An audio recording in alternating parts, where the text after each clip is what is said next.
Welcome to NGCC. ఈరోజు మనం compound ఇంట్రెస్ట్లో 3 ఇయర్స్కు కాంపౌండ్ ఇంట్రెస్ట్ ఎలా కనుక్కోవాలి వితౌట్ ఫార్ములా అనేటటువంటి చూడబోతున్నాం. So first principal 15,000, rate of interest 20,000 ఇచ్చాడు. దీంట్లో rate of interest main key role play చేస్తుంది. సో వితౌట్ ఫార్ములా అన్నాం కాబట్టి ఆ రేషియోని గుర్తు చేసుకొని 3:3:1 ఆ రేషియో. అది 2 ఇయర్స్కి అయితే 2:1, 3 ఇయర్స్కి అయితే 3:3:1. సో ఇప్పుడు రేట్ ఆఫ్ ఇంట్రెస్ట్ 20% ఇచ్చాడు కాబట్టి దీన్ని ఫ్రాక్షన్లో కన్వర్ట్ చేసుకోండి. 20/100 which is equals to 1/5. So ఇప్పుడు రాసుకోండి రేషియో 3:3:1. ప్రిన్సిపల్ వచ్చేసి మనకు 15,000, రేట్ ఆఫ్ ఇంట్రెస్ట్ 1/5 అయింది. దేంట్లో 1/5? ప్రిన్సిపల్లో 1/5 కాబట్టి ఇంకా రాసుకుంటే వెళ్ళండి. 1/5 ఆఫ్ 15,000 అంటే 3,000 వస్తుంది. నెక్స్ట్ దీంట్లో 1/5 600, దీంట్లో 1/5 120 రూపీస్. ఇప్పుడు వచ్చింది మల్టిప్లై చేసుకోండి, ఇంటూ చేసుకోండి.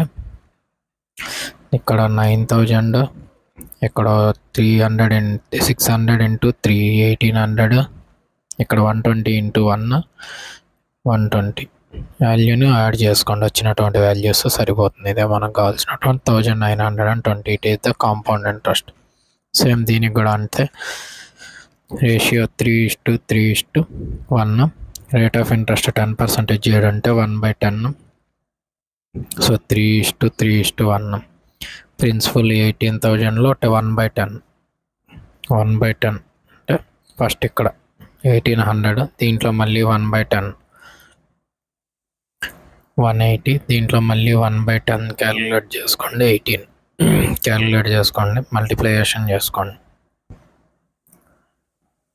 ఇక్కడ 5,500 400, ఇక్కడ 18 540, 18 18 8 5 9 5 5,958 is our compound interest. Similarly principal వచ్చేసి 5,400, రేట్ ఆఫ్ ఇంట్రెస్ట్ 16.166 కాబట్టి 1/6 ఇన్ రేషియో 3:3:1. సో 5,400లో 1/6 ఆఫ్ 54,000 ఎంత వస్తుందని 9,000. ఇక్కడ నుంచి ఇక్కడికి మళ్ళీ 1/6 అంటే 1,500, మళ్ళీ ఇక్కడికి 1/6 250 అవుతుంది. వాల్యూ క్యాలిక్యులేట్ చేసుకోండి. 9 3 27, 15 3 45, 1 250 అన్నారంటే 250 5 0 7 11 31,757 ఆన్సర్. నెక్స్ట్ ఇక్కడ థ్యాంక్ యూ. ఇంకా ఈ టైప్ ఆఫ్ క్వశ్చన్స్ వచ్చినప్పుడు ఇలా చేసుకోండి, ఫార్ములా లేకుండా.